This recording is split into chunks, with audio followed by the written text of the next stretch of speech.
तो ये वीडियो बहुत इंपॉर्टेंट होने वाला है क्योंकि इसमें ऑर्डिनेंस पावर बताई गई हैं किसकी, प्रेसिडेंट की। तो ऑर्डिनेंस पावर मेनली अगर आप देखेंगे दो लोगों के पास होती है, प्रेसिडेंट के पास होती है और गवर्नर के पास भी होती है। प्रेसिडेंट के पास जो ऑर्डिनेंस पावर है वो आर्टिकल नंबर 123 में बताई गई है, और जो गवर्नर के पास होती है वो 213 में बताई गई है। कहाँ बताई गई? 213 में बताई गई है। ठीक है, थोड़ा सा अगल बगल कर देंगे तो नंबर वही मिल जाएगा। तो इस अब देखते हैं ऑर्डिनेंस पावर होती क्या है। तो जैसे मान लीजिए सेशन है, पार्लियामेंट का कोई भी सेशन है और वो वर्किंग में नहीं है, मतलब कोई सेशन इस समय पार्लियामेंट में नहीं हो रहा है। आपको पता है 3 सेशंस होते हैं, एक बजट सेशन होता है, फिर अगर देखें मानसून सेशन और मिड टर्म सेशन। अब तीनों सेशन में से कोई सेशन नहीं चल रहा है पार्लियामेंट का। ठीक है, पार्लियामेंट का कोई भी सेशन नहीं चल रहा है, या कहा जाए कि या तो लोकसभा या राज्यसभा दोनों में से किसी एक का कोई भी सेशन नहीं चल रहा है, मतलब किसी का भी कोई सेशन नहीं चल रहा है। ठीक है, या कोई एक का चल रहा है दूसरे का नहीं चल रहा है। तब क्या है, तब प्रेसिडेंट अगर सेटिस्फाई होता है, ठीक है, not in session if the president is satisfy, अगर प्रेसिडेंट मान लीजिए सेटिस्फाई होता है, कोई ऐसी सिचुएशन आ गई जो इतना ज़्यादा डिमांड कर रही है, उसको कंपेल कर रही है कि उसको एक लॉ बनाना ज़रूरी पड़ जा रहा है, मतलब प्रेसिडेंट अब मजबूर हो गया है कि एक लॉ बनाना ज़रूरी है। कोई अगर मान लीजिए ऐसी सिचुएशन आ गई है, उससे उसको मतलब डील करने के लिए एक लॉ बनाना बहुत ज़रूरी हो गया है, और कोई भी पार्लियामेंट का सेशन नहीं चल रहा है, तो ये इमीडिएट इफेक्ट में जब लॉ बनाना पड़ता है प्रेसिडेंट को, तो उसके लिए वो अपनी जो पावर है वो ऑर्डिनेंस पावर को यूज़ करता है।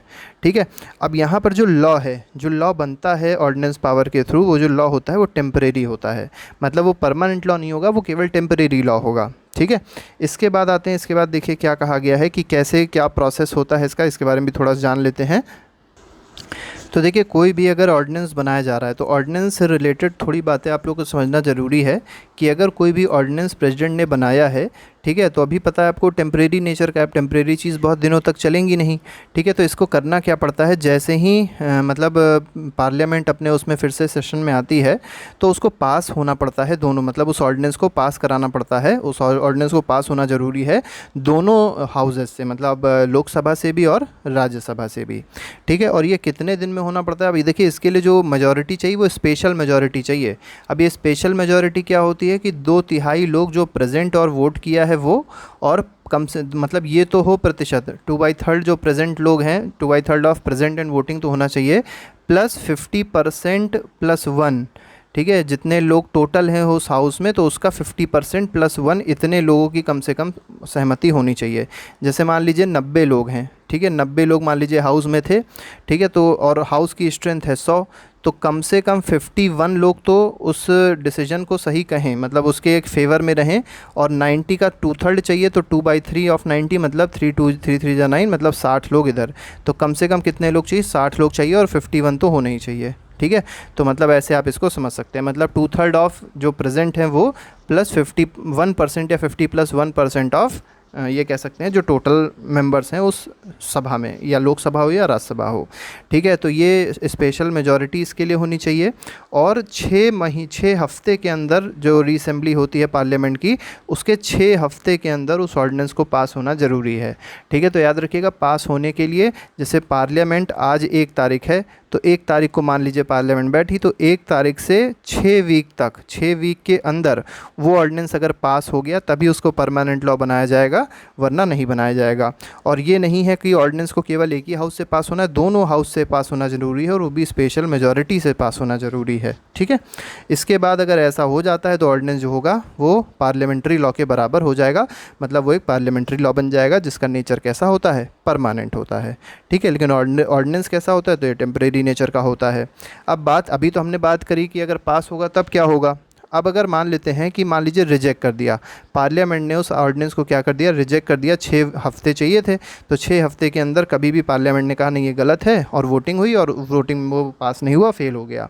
ठीक है, मतलब पास नहीं हो पाया, तो 6 हफ्ते के अंदर, रीअसेंबली के 6 हफ्ते के अंदर मान लीजिए वो फेल हो गया, ठीक है, किसी भी दिन, तो क्या होता है? ऑर्डिनेंस जो है उसी दिन एंड हो जाएगा। ठीक है, मतलब जिस दिन वो फेल हुआ है, जिस दिन वो पास नहीं हो पाया, उसी दिन ऑर्डिनेंस क्या हो जाता है? सीज़ हो जाता है, मतलब एंड हो जाता है। ठीक है, लेकिन अगर कोई लॉ है, अगर ये सबसे इम्पोर्टेंट आपको समझना है कि अगर ऑर्डिनेंस के तहत कोई लॉ बनाया गया है, ठीक है। ऑर्डिनेंस के तहत अगर मान लीजिए कोई भी लॉ बनाया गया है तो क्या होगा, उसका क्या होने वाला है, तो वो साइमल्टेनियसली एंड नहीं होता है। जैसे मान लीजिए ऑर्डिनेंस एक आया था और इसके थ्रू एक लॉ बना था, तो ये जो लॉ होगा ये साइमल्टेनियसली एंड नहीं होगा। ये नहीं कि जिस दिन ऑर्डिनेंस खत्म हुआ उसी दिन उसके द्वारा बनाया गया लॉ भी खत्म, लॉ नहीं खत्म होता है। ठीक है, तो लॉ कब कब खत्म होता है इसके बारे में थोड़ा सा देख लेते हैं।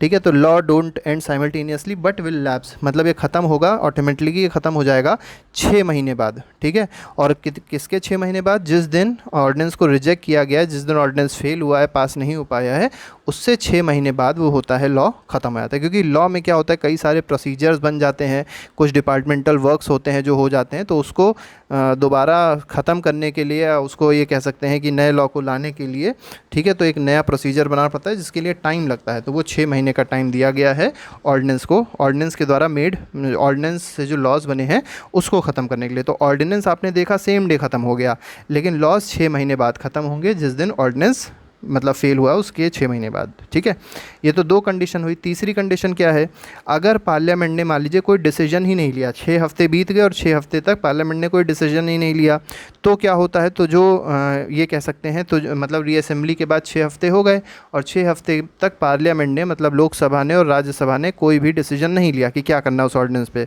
तो वो ऑर्डिनेंस क्या होता है, अपने आप से लैप्स हो जाता है, मतलब अपने आप से वो ख़त्म हो जाएगा। ठीक है, तो इस तरीके से अगर देखा जाए, अगर मान लीजिए यहाँ पर एक कंडीशन आती है, क्या कंडीशन आती है, अगर पार्लियामेंट ने मान लीजिए कोई भी डिसीजन नहीं लिया है, ठीक है, तो मिनिमम ड्यूरेशन ऑर्डिनेंस का क्या हो सकता है, तो मिनिमम ड्यूरेशन हो सकता है 6 हफ्ते। ठीक है, 6 हफ्ते होगा मिनिमम ड्यूरेशन ऑर्डिनेंस का, मतलब 6 हफ्ते बाद, जैसे मान लीजिए ऑर्डिनेंस अगर देखा जाए, जैसे मान लीजिए 2 को पार्लियामेंट बनती, 2 से पार्लियामेंट शुरू होने वाली थी और 1 तारीख को प्रेसिडेंट एक ऑर्डिनेंस ले आया। ठीक है, अब यहाँ पर देखा जाएगा जो ऑर्डिनेंस आया है, ठीक है, और अगर मान लिया पार्लियामेंट ने इस पे कोई भी काम नहीं किया, तो ये जो ऑर्डिनेंस है कितने दिन तक चलेगा, तो 2 तारीख से 6 हफ्ते तक चलेगा, मतलब 6 वीक उसका मिनिमम पीरियड है। तो इतने दिन तक तो ऑर्डिनेंस चल ही सकता है अगर पार्लियामेंट बिल्कुल स्टॉप है, पार्लियामेंट उस पर कोई भी डिसीजन नहीं ले रही है।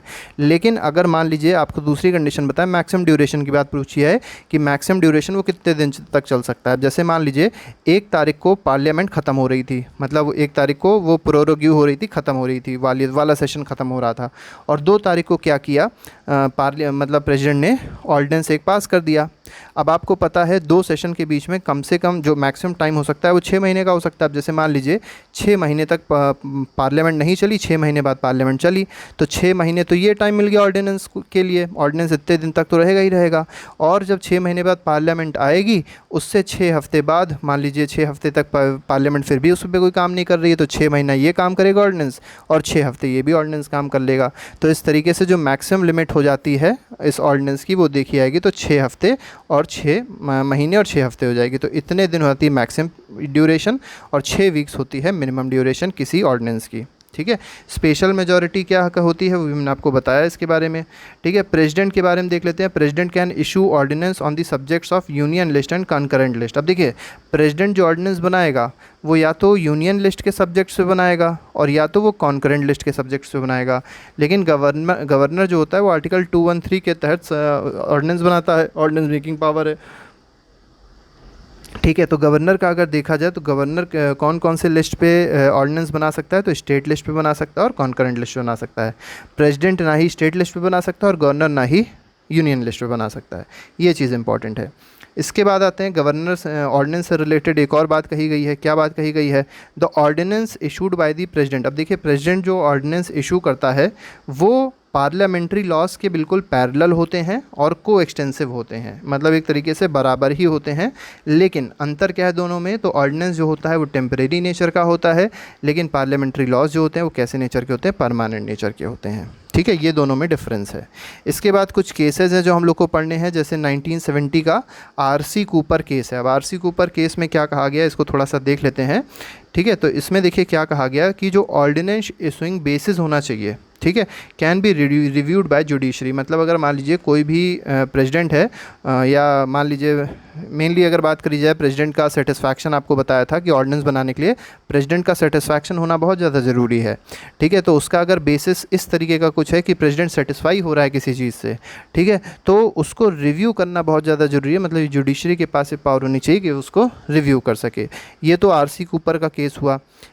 अगला केस है डीसी वाधवा केस 1986। अब देखिए डीसी वाधवा केस 1986 क्या कह रहा है, ये कह रहा है कि यहाँ पर अगर देखेंगे तो सुप्रीम कोर्ट ने एक वर्डिक्ट दिया है, मतलब एक डिसीजन दिया, और क्या दिया कि रीप्रमलगेशन मतलब दोबारा अगर सेम उसको लेके आ रहे हैं, सेम ऑर्डिनेंस को अगर बार बार लेके आ रहे हैं, बार बार जारी किया जा रहा है सेम ऑर्डिनेंस, तो वो क्या है, तो वो कॉन्स्टिट्यूशन के प्रति एक फ्रॉड है। ठीक है, तो ये चीज़ बहुत गलत है कि अगर सेम मतलब सेम ऑर्डिनेंस को प्रेसिडेंट बार बार लेके आ रहा है, ठीक है, और मेनली प्रेसिडेंट नहीं लाता है, काउंसिल ऑफ मिनिस्ट्री उससे कहती है इसलिए आता है, तो अगर ऐसा हो रहा है कि बार बार सेम ऑर्डिनेंस लाया जा रहा है, ठीक है, तो उसको एक फ्रॉड माना जाएगा कॉन्स्टिट्यूशन पे। ठीक है, इसके बाद एक आते हैं, देखिए इसके बाद एक और चीज़ कही गई है क्या, कृष्ण कुमार सिंह केस 2017। तो 2017 का कृष्ण कुमार केस जो था 2017 में, उसमें सुप्रीम कोर्ट ने क्या वर्डिक्ट दिया, क्या बात कही है, तो यहाँ पर एक हार्श कमेंट किया है सुप्रीम कोर्ट ने, और ये कहा है कि रीप्रमलगेशन मतलब वही सेम ऑर्डिनेंस बार बार अगर लाया जा रहा है तो वो केवल एक फ्रॉड नहीं है, वो इलीगल भी है, वो इनकॉन्स्टिट्यूशनल भी है, और कहीं ना कहीं वो लेजिस्लेचर की जो अथॉरिटी है, मतलब लेजिस्लेचर की अथॉरिटी कह सकते हैं, पावर कह सकते हैं, उसको एक तरीके से ख़त्म करने की भी कोशिश करी जा रही है, क्योंकि पार्लियामेंट का काम होता है लॉ बनाना, प्रेसिडेंट का काम लॉ बनाना नहीं है। तो अगर प्रेसिडेंट बार बार ऑर्डिनेंस लेके आ रहा है, इसका मतलब लॉ लेके आ रहा है, और सेम लॉ लेके आ रहा है, इसका मतलब वो फर्जी में उसको फॉलो करवाने की कोशिश कर रहा है, तो लेजिस्लेचर को कहीं ना कहीं वो नुकसान कर सकता है, वो जियोपॉलिटाइज कर सकता है। तो ये बात कही गई, तो वो इलीगल और इनकॉन्स्टिट्यूशनल भी कहा गया है। इसके बाद बात करते हैं आर्टिकल 213 की। तो 213 में क्या कहा गया, ऑर्डिनेंस पावर दी गई है किसकी, गवर्नर की, और बताया था कैसी है, ये प्रेसिडेंट की तरह ही है, जो पावर प्रेसिडेंट के पास है यूनियन में, वही पावर गवर्नर के पास है स्टेट में। ठीक है, बस ये आर्टिकल याद रखिएगा, 213 आर्टिकल है। इसके बाद हम लोग पढ़ेंगे जुडिशियल पावर्स क्या है प्रेसिडेंट की। ठीक है, तो प्रेसिडेंट की जुडिशियल पावर हम लोग अगले वीडियो में देखेंगे।